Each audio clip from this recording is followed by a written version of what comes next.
सुप्रभात विद्यार्थी मित्रांनो, आज आपला मराठी विषयाचा तास होणार आहे। आजच्या तासाला आपण पाहणार आहोत एक नवीन पाठ क्रमांक 15 माझा महाराष्ट्र। महाराष्ट्र म्हणजे काय? महाराष्ट्र म्हणजे आपलं राज्य। आपण महाराष्ट्र राज्यात राहतो। हाच महाराष्ट्राविषयी माहिती सांगणारा पाठ आपल्याला इथे दिलेला आहे। महाराष्ट्रामध्ये काय काय आहे किंवा महाराष्ट्र राज्याचे महत्त्व काय हे आपण आज या पाठाद्वारे अभ्यासणार आहोत। सर्वात अगोदर मी पाठाचं वाचन करते। पाठ क्रमांक 15 माझा महाराष्ट्र, पान क्रमांक 57, पाठ क्रमांक 15 माझा महाराष्ट्र। या पानावर तुम्ही सर्वांनी आजची तारीख लिहायची आहे 16/12/2020। मी पाठाचं वाचन करते, सर्वांनी लक्षपूर्वक ऐकायचं आहे आणि प्रत्येक ओळीवर आपलं बोट ठेवायचं आहे। महाराष्ट्र म्हणजे महान राष्ट्र। माझा महाराष्ट्र खरोखरच महान आहे। माझ्या महाराष्ट्रात उंच उंच डोंगर आहेत। गोदावरी सारख्या मोठ्या नद्या आहेत। महाबळेश्वर सारखी थंड हवेची ठिकाणे आहेत। ठिकाणी मोठमोठे किल्ले आहेत। प्राचीन मंदिरे आहेत। अजिंठा वेरूळ सारखी प्राचीन लेणी सुद्धा आहे। तसेच मोठमोठे शेतीचे मळे व मोठमोठे कारखाने आहेत। महाराष्ट्रात छत्रपती शिवाजी महाराज, लोकमान्य टिळक असे थोर पुरुष जन्मले। संत ज्ञानेश्वर, संत तुकाराम यांसारखे महान संत येथे होऊन गेले। लता मंगेशकर, सचिन तेंडुलकर अशी थोर माणसे येथेच जन्मली। मुंबई ही महाराष्ट्राची राजधानी आहे। मुंबईसारखे शहर अख्ख्या भारतात नाही। माझ्या महाराष्ट्राचा मला खूप अभिमान वाटतो। या पाठामध्ये आपल्याला काय दिलं आहे? महाराष्ट्राचं थोडक्यात असं वर्णन दिलेलं आहे। महाराष्ट्र म्हणजे काय? महान राष्ट्र। महाराष्ट्राला महाराष्ट्र हे नाव कसे पडले तर महा म्हणजे महान आणि राष्ट्र म्हणजे राज्य। महान असे राज्य म्हणजेच महाराष्ट्र, म्हणून आपल्या महाराष्ट्राला महाराष्ट्र असे नाव पडले आहे। आपला महाराष्ट्र खरोखरच महान आहे। का बरं महान आहे? कारण महाराष्ट्रामध्ये उंच उंच डोंगर आहे। तुम्ही जर पाहिलं कोकण भागामध्ये, तसेच सातारा, महाबळेश्वर इकडे तुम्ही मोठमोठे डोंगर पाहिले असेल। डोंगर म्हणजे काय? हिल्स। असेच उंच उंच डोंगर आपल्याला आपल्या महाराष्ट्र राज्यामध्ये पाहायला मिळतात। गोदावरी सारख्या मोठ्या नद्या आहेत। नद्या म्हणजे काय? रिव्हर्स। गोदावरी सारख्या मोठमोठ्या नद्या, रिव्हर्स आपल्या महाराष्ट्रामध्ये आहेत। त्याचप्रमाणे महाबळेश्वर सारखे थंड हवेची ठिकाणे आहेत।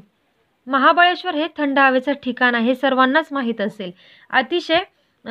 अतिशय महत्त्वपूर्ण आणि सर्वांना माहीत असणारे असे हे पर्यटन स्थळ आहे। इथे खूप सारी लोक फिरायला जातात। महाबळेश्वर हे काय आहे?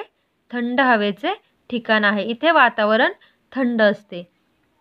मोठमोठे किल्ले आहेत। किल्ले तर सर्वांना माहीतच आहेत। असे मोठमोठे किल्ले आपल्याला महाराष्ट्र राज्यामध्ये पाहायला मिळतात।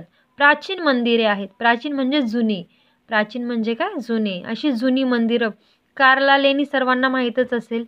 कार्ला लेणी असेल, तिथे एकविरा देवीचं जे मंदिर आहे ते अतिशय प्राचीन आहे। अजिंठा वेरूळ सारखी लेणी सुद्धा आहे। तुम्हाला लेणी म्हणजे काय हे माहीतच असेल। लेणी म्हणजे काय? केव्ज।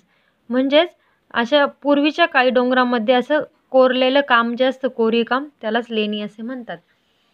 आपल्या शेजारीच भाज्याची लेणी आपल्याला माहीत आहे। अशाच मोठमोठ्या लेण्या आपल्याला महाराष्ट्रामध्ये पाहायला मिळतात। मोठमोठे शेतीचे मळे व मोठमोठे कारखाने आहेत। महाराष्ट्राचा प्रमुख व्यवसाय काय आहे? शेती। शेतीमध्ये विविध पिके घेतली जातात आणि त्याचप्रमाणे कारखाने सुद्धा आहेत। कारखाने कशाचे? साखर कारखाने असतील किंवा इतर इलेक्ट्रॉनिक वस्तू बनवणारे कारखाने आपल्याला आपल्या महाराष्ट्रामध्ये पाहायला मिळतात। मागील इयत्तेमध्ये आपण पाहिलेला आहे, थोर पुरुष हा पाठ अभ्यासलेला होता। यामध्ये छत्रपती शिवाजी महाराज, लोकमान्य टिळक, बाबासाहेब आंबेडकर या थोर नेत्यांविषयी तुम्ही थोडक्यात माहिती अभ्यासलेली आहे। असे हे थोर पुरुष कुठे जन्मलेत? आपल्या महाराष्ट्रात। त्याचप्रमाणे संत ज्ञानेश्वर, संत तुकाराम यांसारखे थोर संत इथे होऊन गेलेत। संत म्हणजे काय? की जे देवाची भक्ती करतात किंवा त्यांनी आपला संपूर्ण आयुष्य देवाच्या भक्तीमध्ये घालवलेलं असतं आणि ते समाज प्रबोधनाचं काम करतात। म्हणजे चांगले विचार किंवा चांगले संस्कार आपल्यावर करतात, त्यांनाच आपण संत असे म्हणतो। संत ज्ञानेश्वर, त्यांची समाधी आळंदी येथे आहे। संत तुकाराम हे कुठचे होते? देहू. असे हे महान संत आपल्या महाराष्ट्रामध्ये होऊन गेले आहेत. लता मंगेशकर असेल, सचिन तेंडुलकर असेल, ही महान व्यक्तिमत्व सुद्धा आपल्या महाराष्ट्रातच घडलेली आहेत. लता मंगेशकर ह्या थोर गायिका आहेत, सर्वांनाच माहीत असेल. त्यांना भारताची संपूर्ण भारताची कोकिळा अशी पदवी त्यांना दिलेली आहे. तुम्हाला इथे चित्रामध्ये दिसत असेल, ह्या कोण आहेत? लता मंगेशकर आणि सचिन तेंडुलकर. या सचिन तेंडुलकर यांना तर सर्वजण क्रिकेटचा देवच मानतात. क्रिकेट क्षेत्रामध्ये खूप सारं महत्त्वाचं योगदान यांनी दिलेलं आहे. त्यानंतर इथे तुम्हाला किल्ल्याचं चित्र दिसत असेल. इथे संत तुकाराम महाराजांचं चित्र तुम्हाला दिसत असेल. अशा पद्धतीने आपला महाराष्ट्र खूप साऱ्या गोष्टींमध्ये प्रसिद्ध आहे. महाराष्ट्राची राजधानी कोणती? तर महाराष्ट्राची राजधानी मुंबई. ज्याप्रमाणे आपल्या भारत देशाची राजधानी दिल्ली आहे, त्याचप्रमाणे महाराष्ट्राची राजधानी मुंबई आहे. म्हणजे सगळे महत्त्वाचे व्यवहार मुंबईत होतात आणि मुंबई ही संपूर्ण भारताची आर्थिक राजधानी समजली जाते. मुंबईसारखे शहर अख्ख्या भारतामध्ये नाही. माझ्या महाराष्ट्राचा मला खूप अभिमान वाटतो. असा हा सुंदर पाठ तुम्हाला या ठिकाणी दिलेला आहे. यामध्ये थोडक्यात पण अतिशय छान पद्धतीने तुम्हाला महाराष्ट्र राज्याचे वर्णन दिलेले आहे किंवा महाराष्ट्र राज्याची थोडक्यात माहिती तुम्हाला येथे दिलेली आहे. सर्वांना हा पाठ समजला असेल अशी मी आशा करते. आता आपण शब्दार्थ अभ्यासूया. ठिकाणे प्लेसेस, किल्ले फोर्ट्स, प्राचीन एन्शियंट, लेणी केव्ज, मळे फार्म्स, कारखाने फॅक्टरीज, संत सेंट, अख्ख्या एंटायर असे कठीण शब्द आलेले आहेत. आता आपण प्रश्नोत्तरे अभ्यासूया. पहिला प्रश्न आहे, खालील प्रश्नांची एका वाक्यात उत्तरे लिहा. महाराष्ट्र म्हणजे काय? महाराष्ट्र म्हणजे महान राष्ट्र होय. उंच उंच डोंगर कोठे आहेत? उंच उंच डोंगर महाराष्ट्रात आहेत. महाराष्ट्रात होऊन गेलेल्या काही थोर पुरुषांची नावे लिहा. महाराष्ट्रात छत्रपती शिवाजी महाराज आणि लोकमान्य टिळक हे सुपूर्द होऊन गेले. महाराष्ट्राची राजधानी कोणती? महाराष्ट्राची राजधानी मुंबई आहे. महाराष्ट्रातील 2 संतांची नावे लिहा. संत ज्ञानेश्वर, संत तुकाराम हे महाराष्ट्रातील संत आहेत. अख्ख्या भारतात कोणासारखे शहर नाही. अख्ख्या भारतात मुंबईसारखे शहर नाही.